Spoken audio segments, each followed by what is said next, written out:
साथियों, अगर आपको अपनी ज़िंदगी में खुशी रहना है, तो साथियों अपने बच्चों को ये बातें ज़रूर सिखा देना। आपको बुढ़ापे में कभी दुखी नहीं रहना पड़ेगा, सुखी सुखी में रहोगे साथियों आप।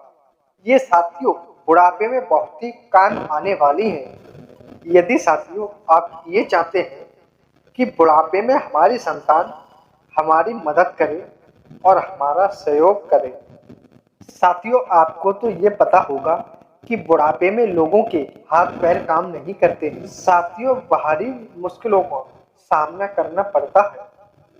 यदि साथियों संतान अगर खराब निकले तो वह भी जीवन बेकार हो जाता है। साथियों यही बात जानने के लिए हमारी इस वीडियो में एंड तक बने रहिए।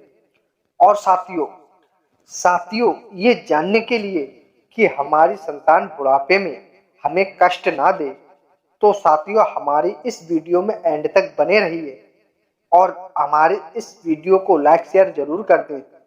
अभी तक साथियों आपने चैनल को सब्सक्राइब नहीं किया है तो जरूर कर लेना साथियों। आइए साथियों देर ना करते हुए चलते हैं इस कहानी की तरफ। साथियों एक गांव में एक सेठ रहा करते थे, जिनका एक ही बेटा था, जो साथियों पढ़ लिख करके शहर में अच्छी नौकरी किया करता था। वह लड़का अपनी पत्नी और बेटे के साथ शहर में रहता था और बूढ़े माता पिता उस गांव में रहते थे। एक बार बूढ़े पिताजी ने सोचा कि बेटे को बिना देखे हुए बहुत दिन हो गए हैं और यहाँ पर मेरे लिए गांव में रहना बहुत ही मुश्किल हो रहा है। यही सोच करके साथियों वह बूढ़ा पिता उस अपने बेटे के पास में चला गया। उम्र के उस प्रभाव से वह बहुत ही कमजोर हो गया था साथियों।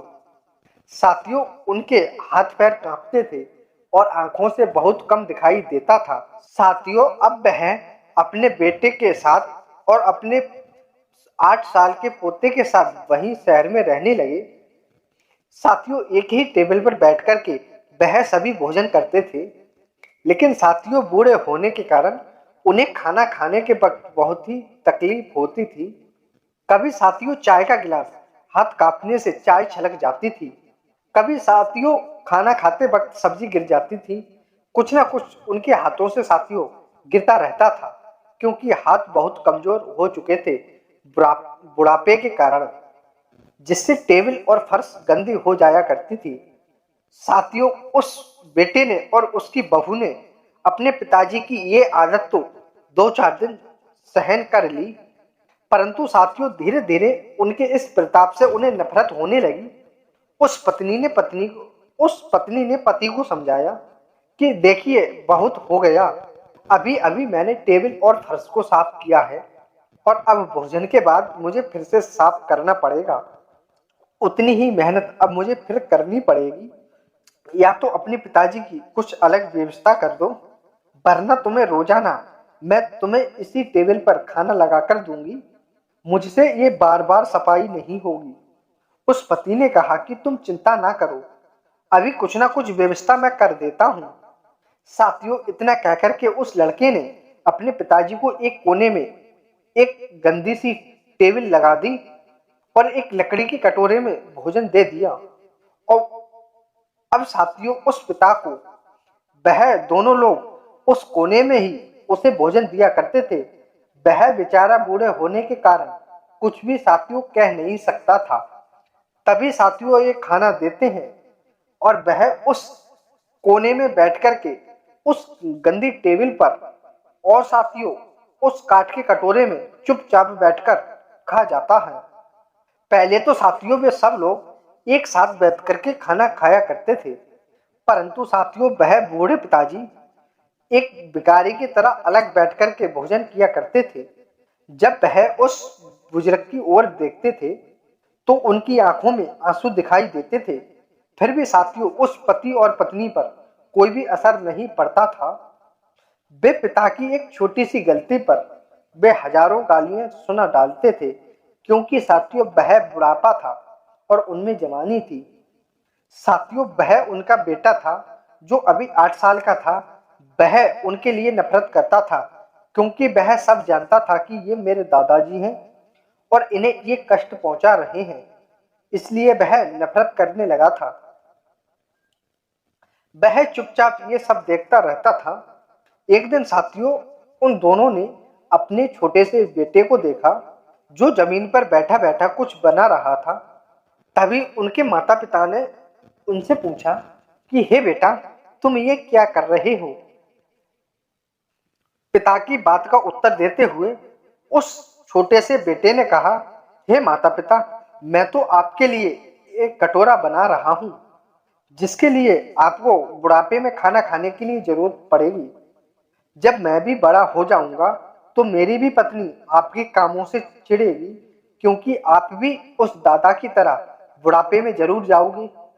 तब तुम्हें भी दादाजी की तरह एक कोने में बैठ कर के भोजन करने को मिलेगा। साथियों, वह अपने बेटे की यह बात सुन करके दोनों माता पिता आश्चर्यचकित रह गए। उनके मुंह से साथियों एक भी शब्द नहीं निकल पाया। उस बालक की बातों का उन दोनों माता पिताओं पर बहुत गहरा असर पड़ा और वह अपनी करतूतों को और अपने भविष्य को याद करके रोने लगी। वे दोनों अपने किए पर बहुत ही शर्मिंदा थे।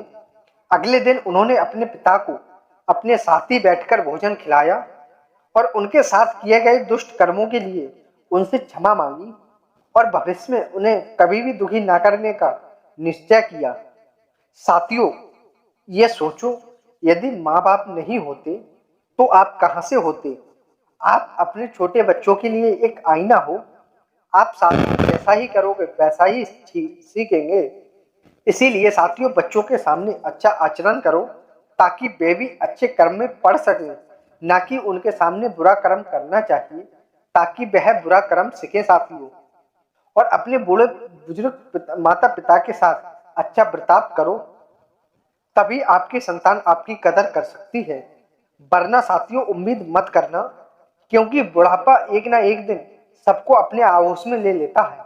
साथियों, हमें काटने को वही मिलता है जो हमने जमीन में बोया होता है। यदि साथियों हमने अपने बुजुर्गों को दुख दिया तो साथियों सुख की आस हमें भी नहीं करनी चाहिए। कहते हैं साथियों, माता पिता भगवान का रूप होते हैं।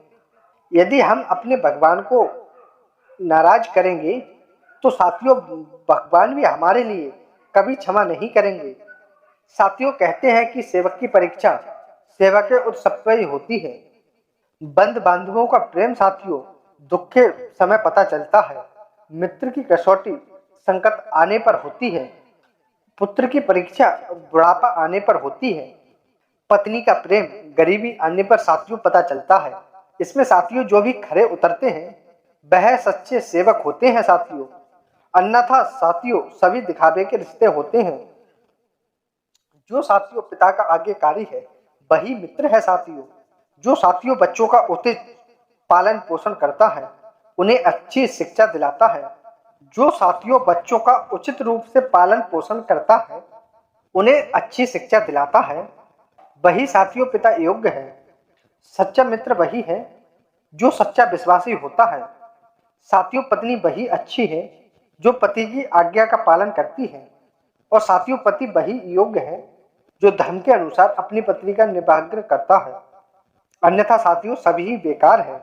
साथियों बुढ़ापे में ये बहुत ही काम आने वाली बातें जरा साथियों ध्यान से समझना, वरना साथियों आप बहुत ही पछताओगे। माता पिता, भाई बहन और गुरुजनों का अपमान साथियों ना करें। बच्चों के सामने कुछ दुर्भाग्य का काम ना करें। साथियों ये तो आपने देखा ही होगा, जिस घर में लोग गाली गलौज करते हैं उस घर के बच्चे भी गाली गलौज करना शुरू कर देते हैं। किसी का साथियों नाम ना बिगाड़े। भले ही साथियों कोई भी बालक है तो उसका भी नाम सभ्यता से लेना चाहिए, वरना साथियों उन बच्चों पर दूसरे के लिए रुबाब बनने की आदत बन जाएगी। साथियों बच्चों के सामने अपने धन को उजागर ना करें। उन्हें जब आपके धन के बारे में पता चल जाता है तो साथियों उनका ध्यान शिक्षा में कम और बाजारों में दिमाग ज्यादा रहता है। साथियों मैं उम्मीद करता हूँ आपको ये वीडियो पसंद आई होगी। साथियों वीडियो पसंद आई हो तो लाइक शेयर जरूर करें वीडियो को, और एक जय श्री राम का कमेंट भी कर दें। और साथियों अभी तक हमारे इस चैनल पे नए हैं तो चैनल को सब्सक्राइब जरूर कर लें। धन्यवाद साथियों, मिलते हैं एक प्यारी सी नई ज्ञानवर्धक कहानी के साथ। जय श्री कृष्ण, जय राधे। धन्यवाद साथियों।